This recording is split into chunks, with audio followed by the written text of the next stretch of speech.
وہ بیچارہ شخص مر گیا ہے. آج کی تاریخ میں ہم محمد صلی اللہ علیہ وسلم سے بھی نہیں مانگ سکتے. شفا مطلب سفارش وسیلہ حرام ہے. باقی لوگ کو تو چھوڑو، سنت اور باقی بابا لوگ کو چھوڑو، محمد صلی اللہ علیہ وسلم کو بھی ماننا ہمارے لیے حرام ہے. جو شخص مر چکا ہے وہ بیچارہ شخص مر گیا ہے.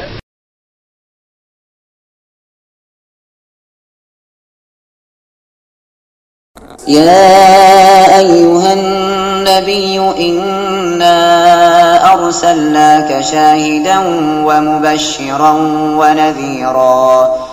اے غیب کی خبریں بتانے والے نبی، بے شک ہم نے تمہیں بھیجا حاضر ناظر اور خوشخبری دیتا اور ڈر سناتا.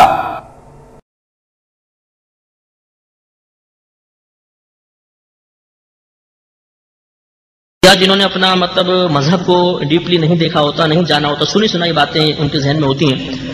ان کے ذہن میں تصور یہ ہوتا ہے کہ جب کبھی کوئی ایسی محفل ہوگی، نعتیہ محفل یا ذکر کی محفل، میلاد کی محفل، تو ہمارے نبی اس محفل میں ضرور تشریف لاتے ہیں. یا ایک کانسیپٹ ہوتا ہے کہ ہم کہتے ہیں یا رسول اللہ، اس کا مطلب ہے کہ ہمارے نبی ہر جگہ موجود ہیں، یہاں بھی ہیں، یہاں بھی ہیں، یہاں بھی ہیں، تو ہم نبی قریب سے پکارتے ہیں یا رسول اللہ. یہ ہمارا خیال نہیں. پہلی بات یہ کہ یہ مسلمانوں کا عقیدہ نہیں ہے کہ جب بھی کوئی محفل ہوگی ہمارے نبی ضرور اس میں تشریف لاتے ہیں. یہ ہمارا عقیدہ نہیں. ہمارا یہ عقیدہ ضرور ہے کہ اگر ہمارے نبی تشریف لانا چاہیں تو اللہ کی عطا سے تشریف لا سکتے ہیں. اس میں فرق ہے. لاتے ہیں اور لا سکتے ہیں، اس میں فرق ہے. لاتے ہیں کا مطلب کہ لازم لاتے ہیں، لا سکتے ہیں کا مطلب کہ لازم نہیں ہے کہ آئیں، لیکن آنا چاہیں تو اللہ کی عطا سے تشریف لا سکتے ہیں. یہ فرق ملحوظ رہے. اسی طریقے سے یہ کہنا کہ ہمارے نبی ہر جگہ موجود ہیں اور جسمانی لحاظ سے تسلیم کرنا کہ ہمارے نبی ہر جگہ حاضر و ناظر ہیں، اس کا مطلب یہ سمجھنا کہ ہر جگہ موجود ہیں، یہاں بھی ہیں، یہاں بھی، یہاں بھی ہیں، یہ مسلمانوں کا عقیدہ نہیں. ہمارا عقیدہ یہ ہے، مسلمانوں کا عقیدہ یہ ہوتا ہے کہ ہمارے نبی کریم صلی اللہ علیہ وسلم مدینہ منورہ میں اپنی قبر انور میں اسی طریقے سے حیات ہیں جیسے آج سے 1500 سال پہلے دنیا میں تشریف فرما تھے. اور اس پر دلیل ابن ماجہ جو صحاح ستہ میں سے ہے، اس کی دلیل ہے کہ صحابہ کرام علیہم رضوان نے پوچھا کہ یا رسول اللہ صلی اللہ علیہ وسلم، جب آپ دنیا سے پردہ فرما جائیں گے تو ہمارا درود پاک آپ کی بارگاہ میں کس طرح پیش کیا جائے گا؟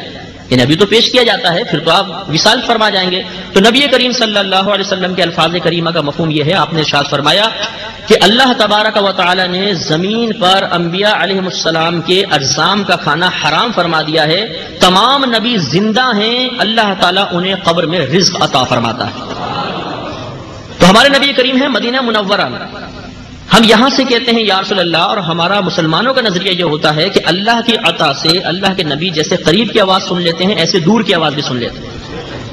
تو اب یہ مطلب جو مسلمانوں کا ایک نظریہ ہے کہ ہمارے نبی مدینہ منورہ میں ہماری آواز کو سن لیتے ہیں، کیا یہ نظریہ رکھنا شرک تو نہیں؟ ہم غور کرتے ہیں. تو پہلی بات یہ کہ بھئی اعتراض یہ ہوتا ہے، دیکھیں اللہ تعالیٰ دور کی آواز سن سکتا ہے، دور و نزدیک کی. نبی قریب کی آواز تو سن سکتا ہے، دور کی آواز اگر آپ نے سننا تسلیم کر لیا تو یہ تو شرک ہو جائے گا. تو اس کا دو طرح ہی جواب دیا جاتا ہے. ایک جواب تو یہ ہے کہ اللہ تبارک و تعالی دور کی آواز سنتا ہی نہیں ہے. وہ کیسے؟ وہ اس لیے کہ اللہ تعالیٰ کو پہلے آپ یہ ثابت کریں کہ وہ کسی شے سے دور ہے. بتائیں وہ چیز لے کر آئیں جس سے اللہ تعالیٰ دور ہو. تو اللہ تعالیٰ تو کسی مخلوق سے دور ہے ہی نہیں، وہ تو ہماری شہرت سے زیادہ قریب ہے. تو اللہ تعالیٰ تو فقط قریب کی آواز سنتا ہے، دور کی آواز سننا فقط نبی کا خاصہ ہو سکتا ہے. جو یہ کہے کہ اللہ تعالیٰ دور کی آواز سنتا ہے، پہلے وہ یہ ثابت کرے کہ اللہ دور ہے، اور یہ ثابت نہیں کر سکتا. ہاں شاید جس کا رب دور ہوگا وہ پکارتا ہوگا. ہمارا رب تو بہت نزدیک ہے، وہ تو شہرت سے زیادہ قریب ہے. ہاں ہمارے نبی جسمانی لحاظ سے ہم سے دور ہیں، روحانی اعتبار سے ہمارے قلب میں ہیں، جسمانی اعتبار سے دور ہیں، تو نبی کو دور سے پکارا جائے گا، اللہ تعالیٰ کو نہیں. ایک جواب تو یہ ہے. اور دوسرا برسبیل تسلیم، چلے ہم تسلیم کر لیتے ہیں کہ جو ہم جس کو دور کی آواز کہہ رہے ہیں وہ اللہ تعالیٰ سن لیتا ہے، مان لیں. تو پھر اب یہی بات کہ اب ہم یہ دیکھیں گے کہ نبی کریم کا دور سے سننا یہ بھی ایک صفت ہے، اللہ تعالیٰ کا دور سے سننا یہ بھی ایک صفت ہے.